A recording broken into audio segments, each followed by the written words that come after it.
Many of you may know him already as our part-time administrator and a graduate student in accounting at UC. He's also on the board of the Spring Grove Village, CDC, where I believe, are you still treasurer there? You're never going to leave that behind. But you might know that Stephen, you might not know that Stephen was previously a paralegal with Gerner and Kearns, where he assisted their legal team with all manner of real estate transactions and litigation. And it's in that regard that he got very, very familiar with the auditor's website. He did title examination. So what I wanted to do was kind of take a very, like I said, applied approach to how do you understand what's going on using public property records. Using the case study of a house that we acquired last year in Spring Grove Village that needed use of the auditor, the clerk of courts, and the recorder's website. Because I think that there's a lot of information on there that while people might go to them and do some general searching, there's a lot of details in there that people might not be aware of. So basically the history of this project is that we purchased a house at 626 Orient Avenue from the land bank with the intention to redevelop it.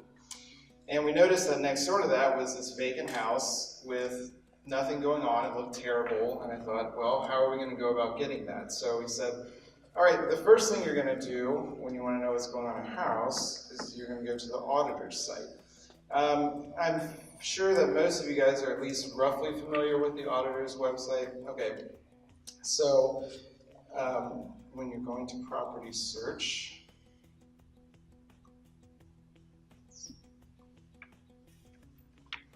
and this will actually not be, I wish that I had taken screenshots back when the prior owner owned it. But so when you pull up the first main page here, it's going to say the owner, and it used to be another woman, which we can actually find by looking at transfer. Sylvia Brower, that's who it was. So Sylvia Brower owned this house, and she lived out in a small town in eastern Ohio. And when I first came here looking at the address, I saw her name here with her address out there. And then here I saw CoreLogic or whatever, a mortgage lender. And so that right off the bat gives you a tip that this house is not owned outright. There must be a mortgage because the tax payments are going to this escrow holder. I know that's probably not fixed in stone. I'm sure Michael Mann could, I'm sure there's a lot of legal details in there, but generally I find that to be the case. It's also really helpful on this first page. You can see if there's a rental registration. And so with that, I found out where her address was.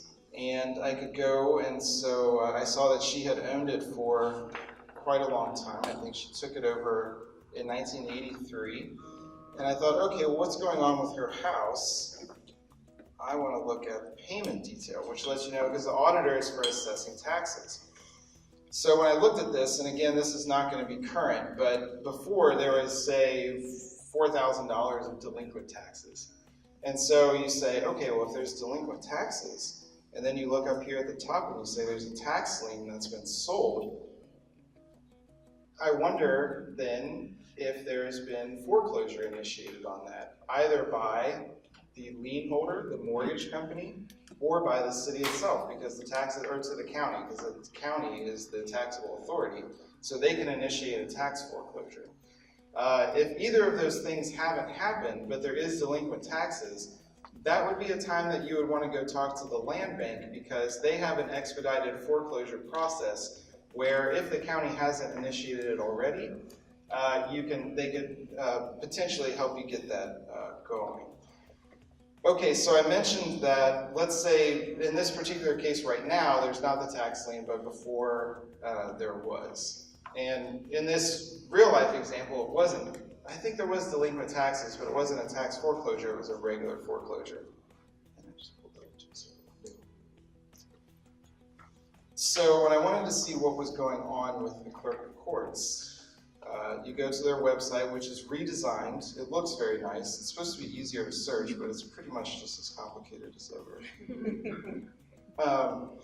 So record search is where you're looking for. When you're not a licensed attorney, you can only see general docket information.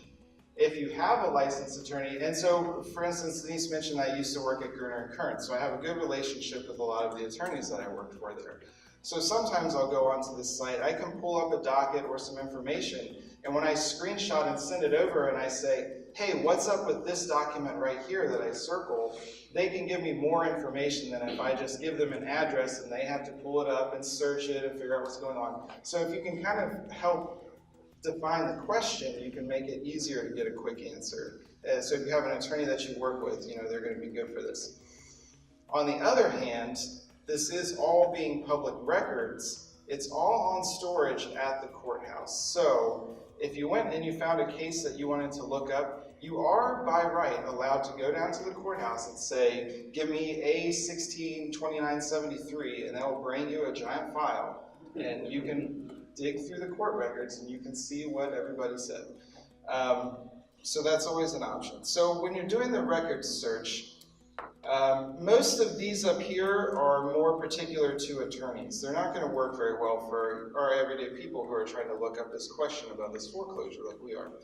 So when you go down to additional searches, you'll see that there's by parcel ID or address, which is extremely useful, and I use it all the time in our neighborhood when I'm looking for redevelopment opportunities, because what I'll do, you can search by parcel ID or street address, is I'll go to street address, I'll enter just the street name, and it's nice living in Spring Grove Village. We're only 1.3 square miles, so we probably have 12 streets altogether. So I'll just go street by street and I just look at what foreclosures have been filed recently, just to kind of see what's going on and see, can we help that person? Is that one that we need to keep an eye on? Do we need to make sure that they, whatever happens with it? So, so in this case, we had the foreclosure. And I can click that.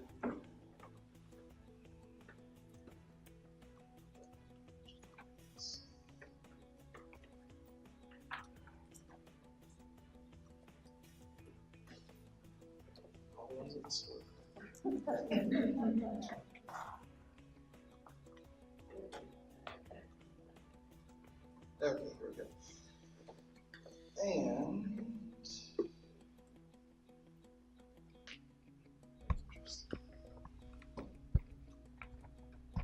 okay, so I guess I should have dug through this more. I guess what happened with that one was that we bought it on a short sale before that foreclosure actually got initiated.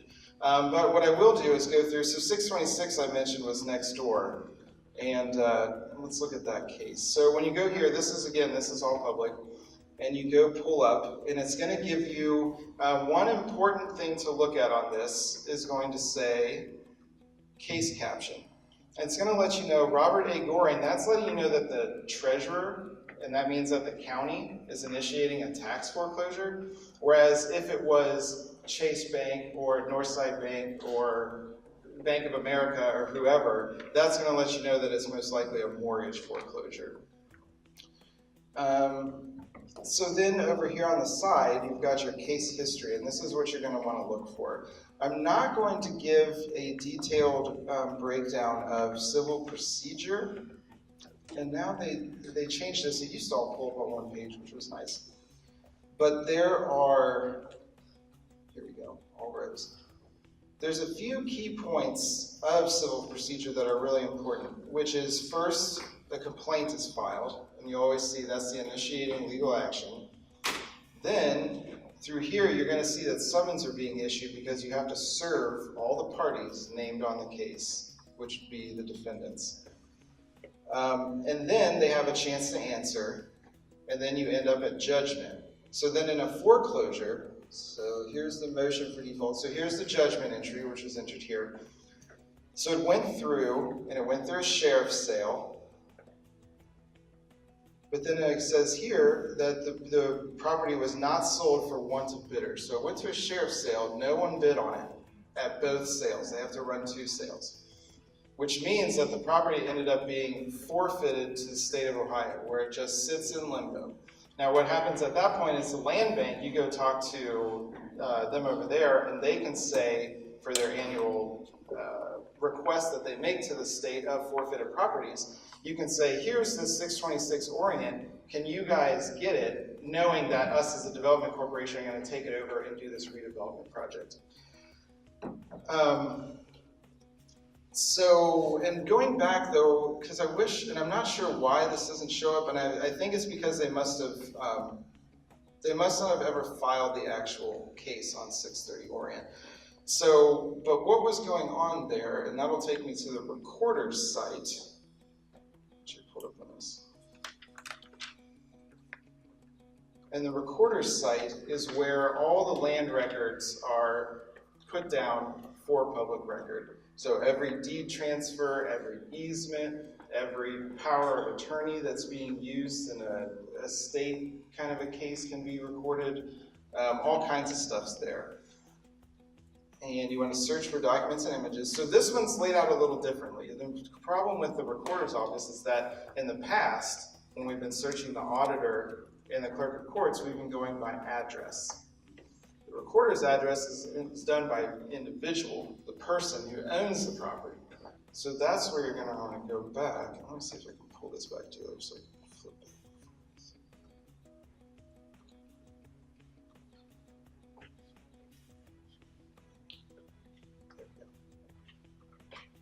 We're going to want to go back to the auditor, and you're wanting to see what her name was, Sylvia Brower. So, because what I was trying to figure out at this point was that I knew she was having trouble with her bank, that this house was in foreclosure, or not in foreclosure, but was going to be vacant, it looked just bombed out, and but that she still owed money on it. And so I thought, if I want to make an offer on purchasing this house, I want to know how much she still has outstanding on the mortgage, because that's probably going to be my starting point. So to find that out, I took Sylvia Brower and I went to the recorder's page.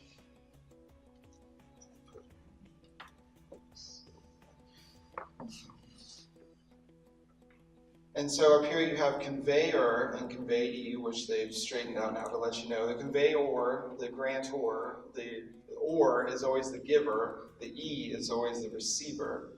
So if you think, for Sylvia Brower to purchase this house, she was the conveyee for the deed to the property, and she was the conveyor of the mortgage that secures that property. She gave that mortgage to the bank, but the person she bought the house from gave the deed to her. So we're looking for her as the conveyor because we want to see what's going on with this mortgage. So you never know, because there's Sylvia Brower, there's Sylvia M. Brower, and there's Sylvia M. Successor 2, which is going to give us a sign that she might have inherited a house or something like that.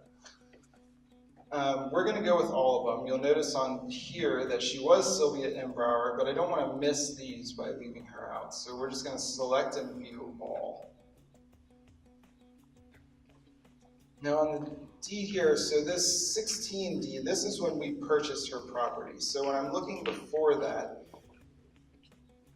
I saw in 12/9/15 that a mortgage was granted to Aqua, and it's a modification, because it says that right here. And so I thought, okay, so she is having trouble with her loan, and she worked out a modification, and they recorded that. So it's going to tell me how much is remaining on her mortgage. And so when you pull it up here, it gives you some important information. And you click on View Image, and so you can literally see the document here. And so if you see, the original amount was $35,000.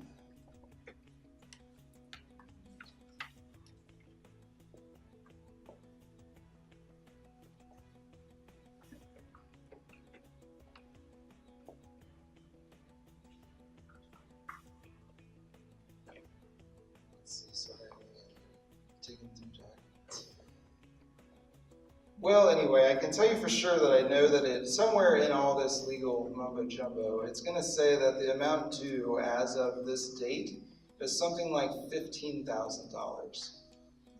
So I knew that she had $15,000 remaining on her mortgage. So what I did, because I had her address from the auditors, I knew the amount of the mortgage, I wrote her a letter on our letterhead, and I said, hello, Mrs. Brower, we're working on this house next door. We renovated one across the street. We know that you lived here for a long time and that you don't anymore, and that you've been struggling with paying the mortgage on this vacant house, why would you want to pay a mortgage on the vacant house?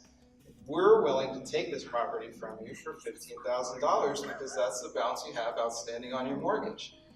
So the first thing she does is call me and says, how the hell did you figure all this out about me, creep? No one's safe. And so, I said, this is all public records, it's all right up there. So she was really turned off by the whole idea that I had looked into this stuff at all. She was an older lady and didn't call me back after that. So then she ended up having another foreclosure problem come up, and we ended up buying it at short sale for $8,000. So I was like, she lost out on that deal. But and so that's kind of looking at a few of the different ways that you can use the other sites in the public record area that perhaps you're not familiar with right now. And I will give the caveat that because I did work in title examining and law for a long time, that I have, and I understand that I have sort of like a more detailed view of how all this stuff works. I can look at the docket and understand it all. But I think that the most important point is that if you have an attorney that you're working with regularly, or if you have Michael Mann that you contact regularly, and you pull up, if you could send that loan modification along with the docket, you could get a really clear and concise answer with taking up less of their time and thereby costing you less money. And it might even be able to find things that you might not catch in the normal course of stuff that might create opportunities that you didn't know were there. For instance, if I had never, I suppose in the end we ended up purchasing the house at short sale, but if I hadn't been doggedly checking all these public records, I would have never known, I could have missed the opportunity on this house and had it sell to some slumlord or something, which would have been exactly opposite of what we were looking for. So that's kind of what I was looking at as sort of a case study of getting into these public records. Matt, were you going to go into... What's your time left? Let's go, we were going to stop at 9:15, let's go to 9:30, and let's take 5 minutes of questions for Stephen while it's fresh in your mind, if anyone has any questions. Sure. Yeah, go ahead. So, if you go on the auditor's website, you will see if their taxes are delinquent. Yes. But you won't see if their mortgage is behind. No, because... So when you see that their taxes are delinquent, that's the key to go to the recorder's website. It is to me because I don't know about a figure, but I would say at least 75% of the time in most residential mortgages, the taxes are withheld by the mortgage company in escrow and paid out. So a lot of times, and I know this isn't a hard and fast rule, but to me it's kind of become a trigger that if their taxes aren't paid, then likely they haven't been making the mortgage payments, so there's no money in that escrow account, and that's why the taxes are delinquent. And so that's like kind of a code that maybe the mortgage is behind. The other thing is that if those are separated and I pay my mortgage to Auckland and I pay my taxes to the county, my taxes could be delinquent because of my actions while my mortgage could be kept up. And so that situation could exist. And from a CDC standpoint, I've never wanted to pursue that because I'm not trying to displace people who just create an opportunity where, oh, you're behind on your taxes, so I can use a tax foreclosure to take your house out from under you.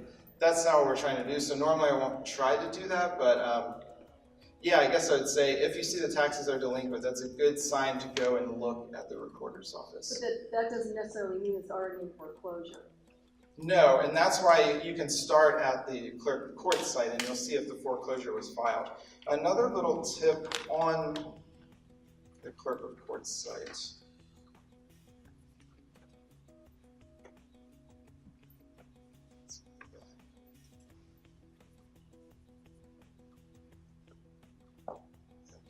Is that the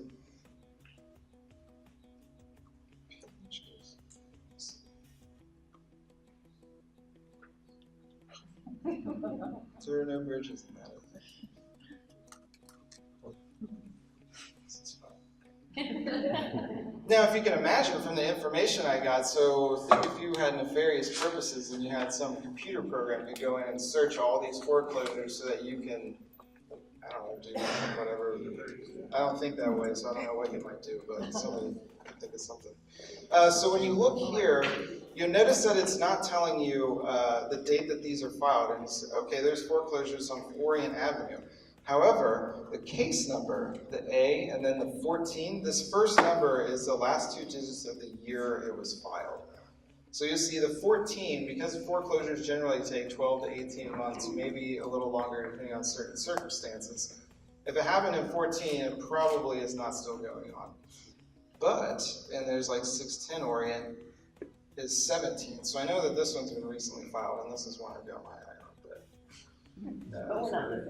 No, very good-hearted intentions. Any other questions? Is there, one more question, isn't there a website with the county that tells when foreclosure hearings are going to be as well? Is that a separate website? That is, you probably mean the sales? Yeah. Yeah, and those are through, in Ohio, they're handled by the sheriff typically. In a handful of counties, they can be handled by a third party. And the sheriff will post those sales monthly, I believe. Or maybe they post it, Michael, do you know, do they post it for the next coming quarter? I kind of think there's each time the sale. Okay, just each upcoming sale. Something too long. Right. And so, and they'll list, on that list, they'll have the address and the case number and everything.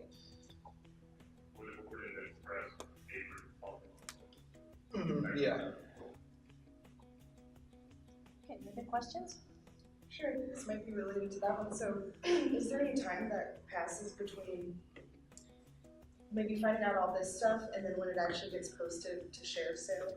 Because you know, when you get to that page with the sheriff's sale, you see things like upcoming foreclosures, sold foreclosures, right? So kind of, what's kind of the time lapse on all of that? Like, how soon can I figure out this information before the public gets a hold of it? That's a $1 million question. So that can be really hard, and I'm actually going to pull up that 610 Orient we were just talking about, and I wish I have access to a login, but I'm not going to do that. But so at 610 Orient, so basically the question is, or the answer would be, it's so variant, it's impossibly variant. Some judges are right on it, and some plaintiffs, the person initiating the case, move that stuff along really quickly. So a lot of times the sale is going to be set a few 4 months, 5 months after the judgment date. But in the case of, for instance, the 610 Orient, which is a tax foreclosure, so the county is handling it. Oh my gosh, this just went on there, this sucks. Okay, so I was going to say, 10/31/17, a notice of appealable judgment was sent to all parties. So judgment was rendered then. So in October, so I was thinking by, early this year, at some point they were going to put out a notice for sale. And they hadn't done it yet. And so I was kind of imagining, if we were ready as an organization to move on purchasing this building, I would have called up the prosecutor and I would have said, hey, you guys are sitting on this foreclosure, can you move it on to sale? Because we're going to purchase it at the sale. But I wasn't ready to buy it, so I didn't make that call yet. But as I just got all excited about, I saw that somebody, I'll have to look at this, but they dismissed the case and vacated the judgment. So the person, probably the owner of the building, must have paid off the delinquency. And that really stinks because I was so ready for this to be the next house we were going to work on. It was, All right, we're going to move on then. Sure.